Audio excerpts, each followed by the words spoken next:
Hey guys, Lex here, back for more of the Great Ace Attorney. Last time we figured out what the box did, and now, hopefully we'll finish the trial today, maybe? I don't know, just go. You will explain to the court precisely what you saw the moment the defendant allegedly shot the victim. Nothing would give me greater pleasure.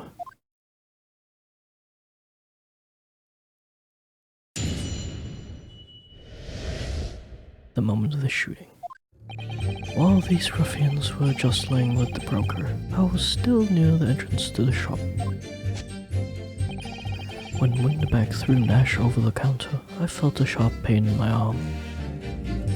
I pursued the man, but he shut himself in the storeroom. I could see him through the peephole in the door, though.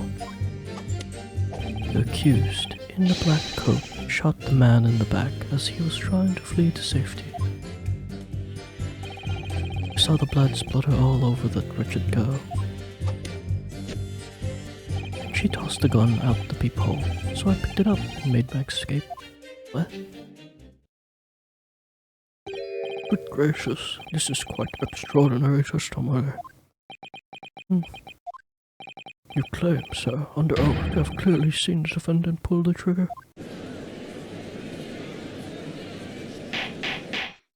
Order.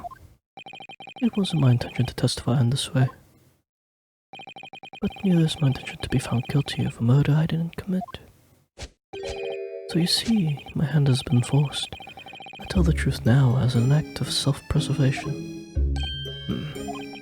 The truth? Until now, the prosecution was completely unaware of these details. Yes. Well, sorry about that. Having shot me in the arm, the pawnbroker was then shot in the back by the accused. And as I said, she was showered in his blood. You say the blood splattered all over the accused's coat. Are you sure on that point? Oh yes, quite sure. All of the black overcoat that pickpocket girl was wearing at the time. Really? If her coat could somehow be shown to harbor vestiges of blood, that would be conclusive evidence here.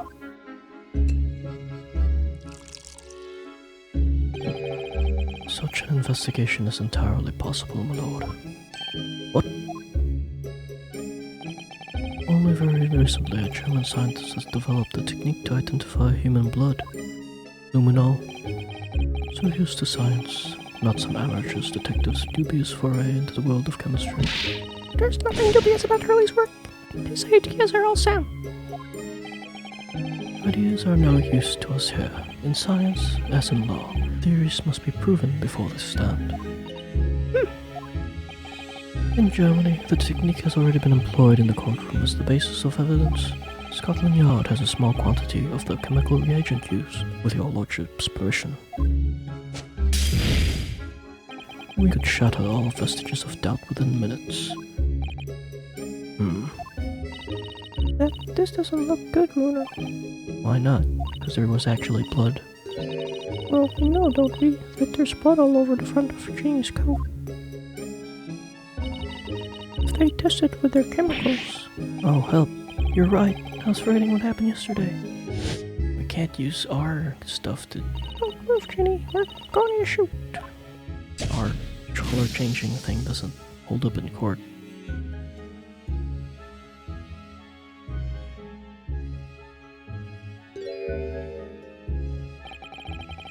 That's not Mr. Winterbank's blood. That's the same from 2 months ago. That's Mr. Mason's blood, from when he was stabbed by McGilded, who was wearing the coat at the time. My lord, the defense objects to the test proposed by the prosecution. Why would you? Overruled. Lord Francis, make it so at once. With pleasure, my lord. And while we wait the results, the defense may proceed with the cross-examination. Once they find the blood in the overcoat, Gina will be... Counsel. Yes, my lord. The cross-examination. Of course, my lord. If this cross-examination doesn't go well, if I don't manage to uncover some decisive evidence, a really compelling clue now, I have a very bad feeling about the outcome of this trial.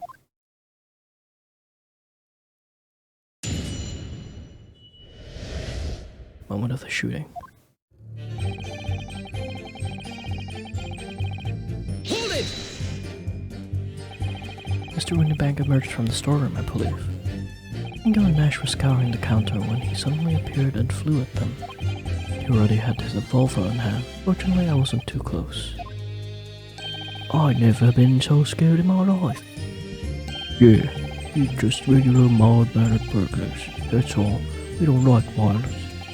Says the pair who carry a gun. What do you mean when you say you were near the entrance to the shop? I was in the doorway, running my eyes over the shelves of forfeited items. Looking for the music box, of course.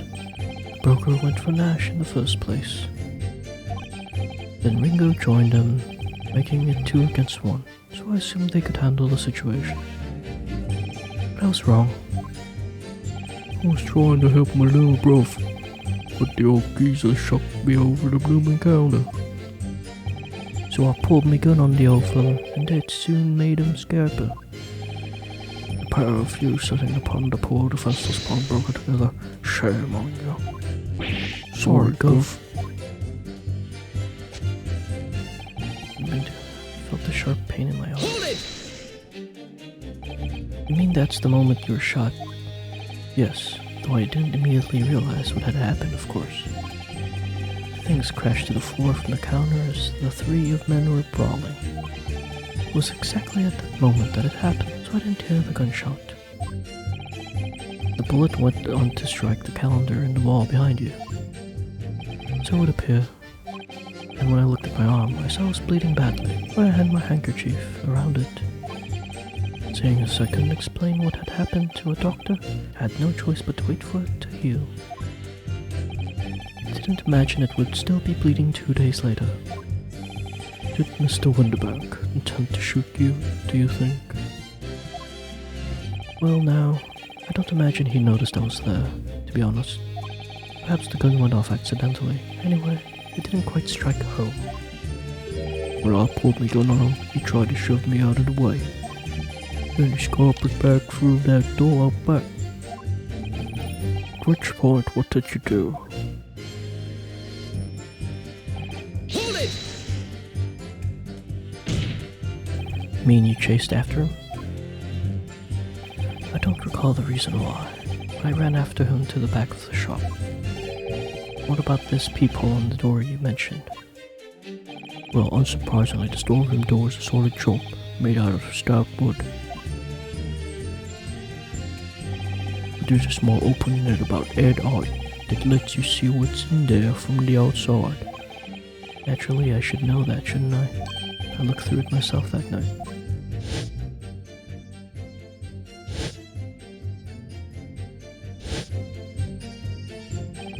And what about the Berkling brothers? Did you see what went through this peephole as well? Not likely, Gov. Didn't see nothing of the sort, Gov. I doubt these 2 buffoons were even aware of the peephole's existence. So the Skilkin brothers were there, but they didn't see the killing of Mr. Winterbank take place? Inside the storeroom I could see the broker and that young girl standing there. The defendant? Yes, though neither of them noticed that I was looking. The girl raised her gun and pointed it straight at the man. Then, what did you see next?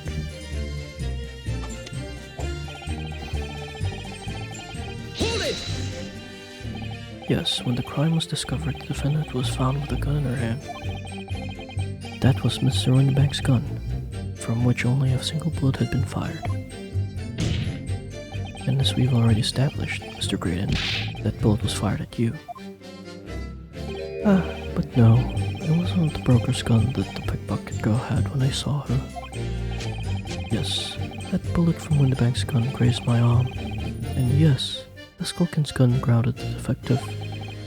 But this was another gun entirely, a third gun. The broker's gun was not the murder weapon, so clearly there had been a third firearm involved. In other words, the accused must have had her own gun with her at the time. Objection! but no other gun was found on the scene.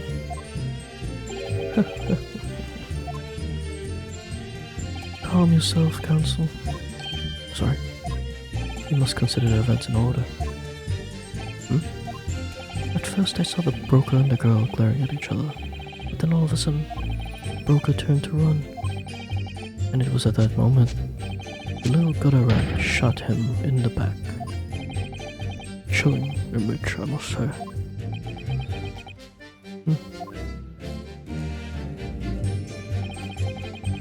Hold it! All over her? Yes, through the peephole I saw it clearly. Of course, the stains are invisible now, what with the coat being such a dark color. But I assure you, that garment is sullied with the victim's blood. Well, it is sullied with blood, that's for sure. It's not Mr. Windyman's blood, is it? No, that's right. It's Mr. Mason Milverton's blood from when the McGilt stabbed him 2 months ago. So annoying. If only they accept Hurley's chemical analysis, we could prove that. But they won't, so unfortunately we can't use it as evidence to support our case. Oh, Hold it! Did I hear you correctly? She threw the gun out of the room? That's right. After the broker fell to the floor, she started walking over. Over where exactly? In the direction of the storeroom door, to where I was watching. Of course, I quickly retreated, and then the girl dropped the gun through the peephole onto the floor on my side of the door. But why on earth would she do such a thing? I couldn't tell you. Perhaps she was hoping to distance herself from the murder weapon. Without thinking, I went and picked it up. I suppose I was worried about just leaving it there in case any more tragedies took place. So it was you, in fact, who took the third gun from the scene of the crime? Yes, it was yours truly. I left to clear up to my lackeys and left. Clear up. We made a bit of a mess around the corner, so Mr. Whistle and Flute Oil told us to tidy it up. He thinks you're a bloomin' mum sometimes. Well, I was paying you enough, by God. Tell me, Mr. Creighton, when you left the pawnbrokery that night, was it by any chance with the second disc in your jacket pocket? You're like a bull at a gate, aren't you? What was this? Excuse me! Gentlemen.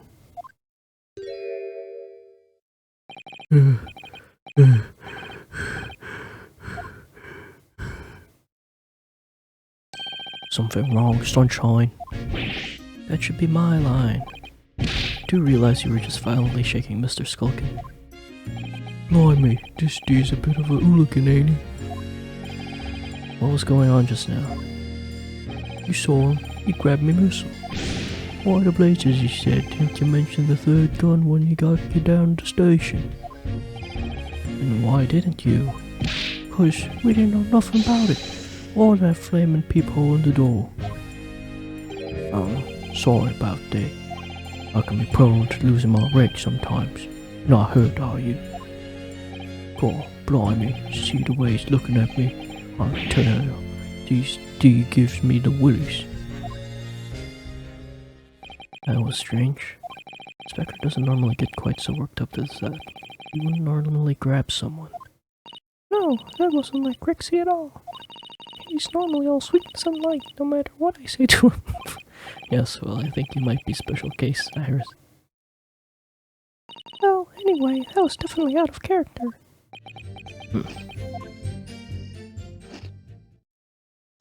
My lord! Requesting your lordship's permission to interrupt the cross-examination. Explain yourself, officer. I have the results of the test that was ordered earlier, my lord. Ah, the blood on the accused's overcoat. Thank you, officer. Well, the cross-examination is hereby temporarily suspended.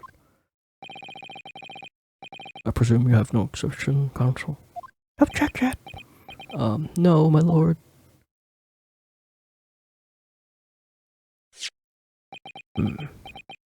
Well, there you have it.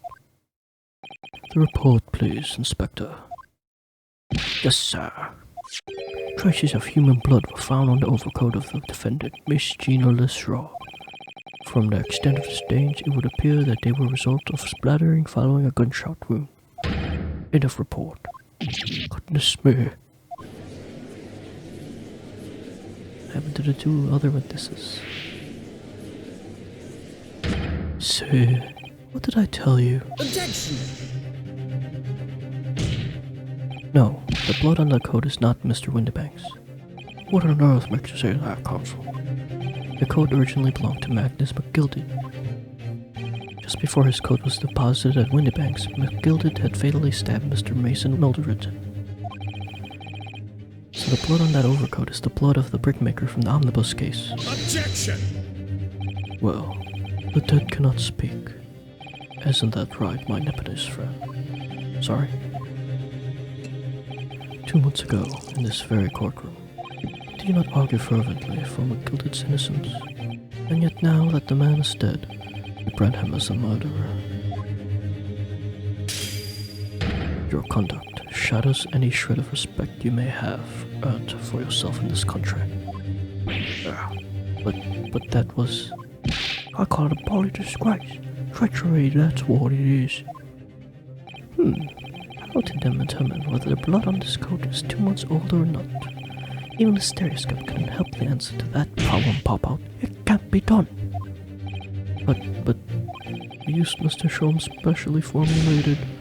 Mr. Sholmes is a detective, not a chemist. Would you put such faith in a chemical formula devised by me, for example, when I'm a communications officer? I held out Pedosky, the starving boy, and he ran away crying.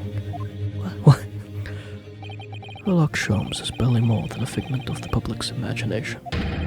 His name carries no weight in this courtroom. No weight at all. How could you say that? Victory is sweet indeed. This proves that my testimony is the whole truth from start to finish.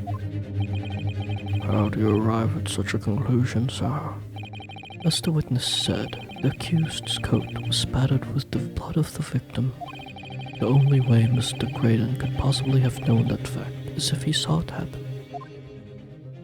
In other words, his testimony is solid, and the conclusion is singular. It was the accused who shot the victim in this case. That is the whole truth.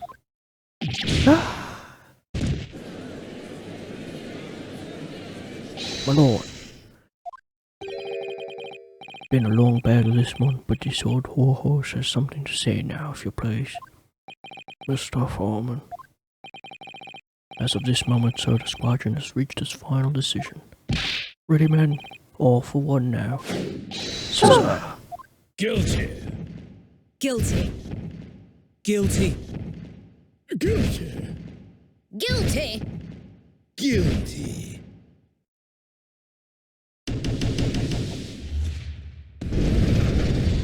Guess we're gonna do one last contamination, whatever it's called. Well, it would appear that ladies and gentlemen of the jury have reached an unanimous verdict.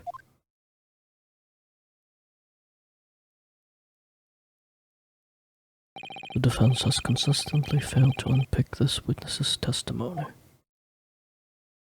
Here's to any attempt you make at unpicking the jurors' decisions being equally successful. Don't believe it. After I've come so far, how is it all unraveling on me so fast? Oh.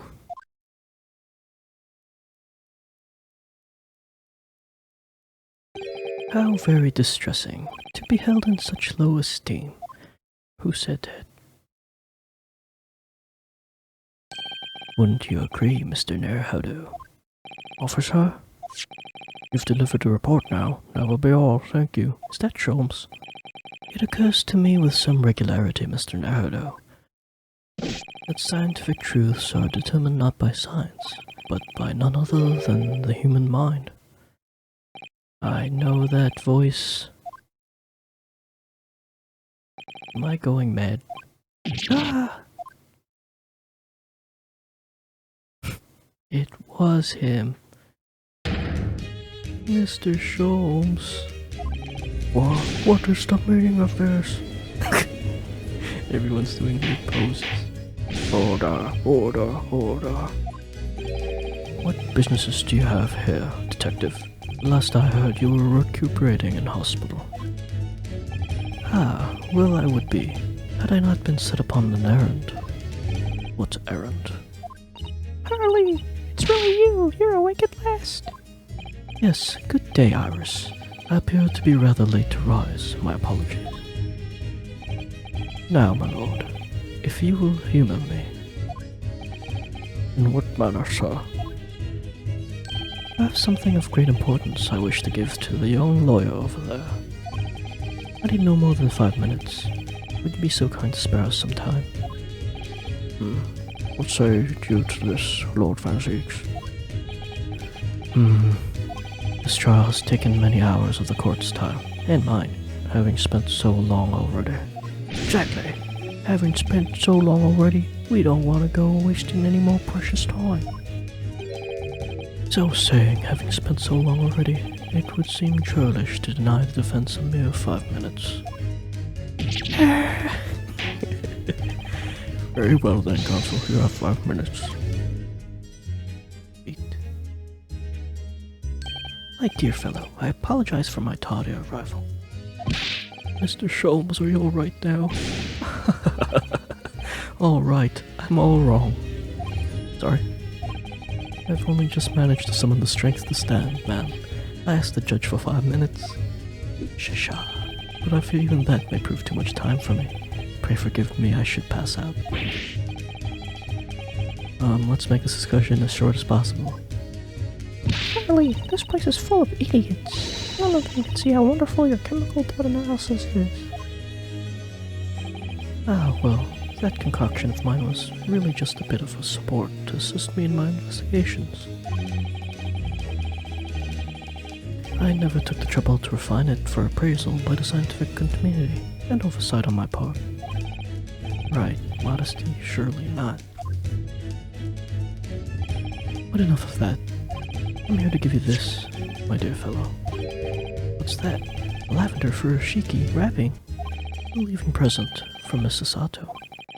From Mrs. Sato? Forged evidence again? If possible, matters were to be settled without me giving you this. Those were her instructions when she asked me to do her this favor. I don't understand. Mrs. Sato foresaw today's events, I believe. She knew that the culprit would attempt to escape justice by means both devious and underhanded. And that you, Mr. Naruto, fighting fairly as you are wont do, would find yourself in considerable peril. At that very moment of crisis, you were to be given this small parcel. Those were the dear lady's instructions. A leaving present from Sasato-san. What could it be? What is this? Oh! It's the machine I made. Ah. We're gonna make a hole in their argument? Meow. Look, I use this. It's my latest invention. What? What is that? It's called Cat Flap-O-Man. Make a cat flap for her little furry friend like Waggy in seconds.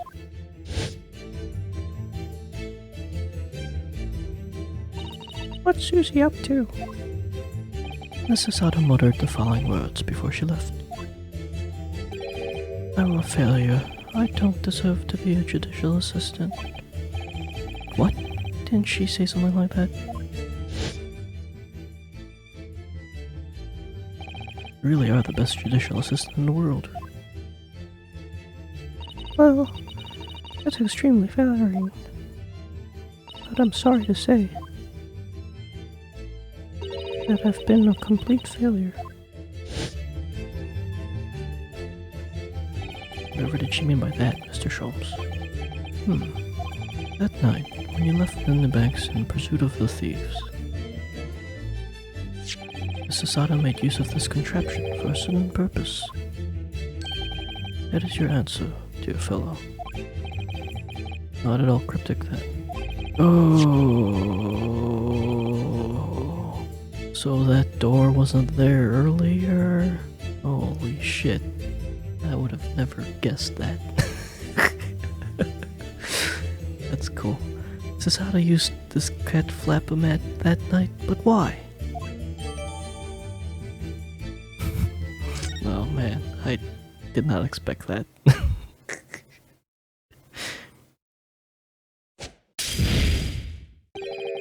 Your 5 minutes is over. We're out of time already?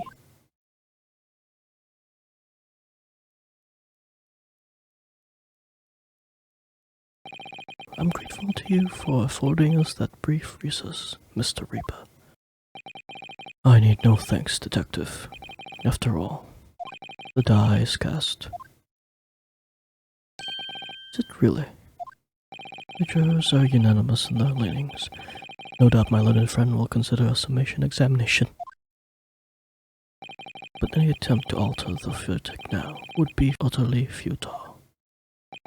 I wonder, Mr. Naruhodo. Yes? The rest is down to you, my dear fellow. What is your plan? The rest is down to me. You just give up? I need to be careful here. If I make a wrong move, the trial will end badly. My lord, the defense requests. I think we just need a cross-examination. Present it. Further cross-examination. Objection! The jurors have spoken. Protocol dictates that you may not cross-examine a new witness now. Objection! The defense is not asking for the cross-examination of a new witness, rather to continue with one of the existing witnesses. What? It would appear that a rather important detail has escaped your attention, Mr. Reaper. My lord, requesting your lordship's permission to interrupt the cross-examination. Thank you, officer. Farewell. The cross-examination is hereby temporarily suspended. I presume you have no objection, counsel? No, my lord. So nobody can say anything then? If Bruno asks to resume his cross-examination of Mr. Graydon, The court is obliged to allow it. This is absurd.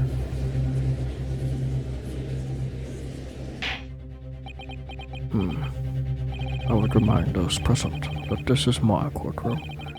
I concur that the defense is entirely within its rights to request the continuation of the cross-examination. However, I will not permit an unremitting protraction of these proceedings. Therefore, I have decided to afford the defense one final opportunity in concluding the cross-examination. Counsel, you must choose but one statement from the witness's testimony, and but one piece of evidence to present in support of your argument at the outset. Single chance to present evidence. And following that the situation remains unchanged, I shall move to adjudication. Is that clear, counsels? You will not press the witness any further.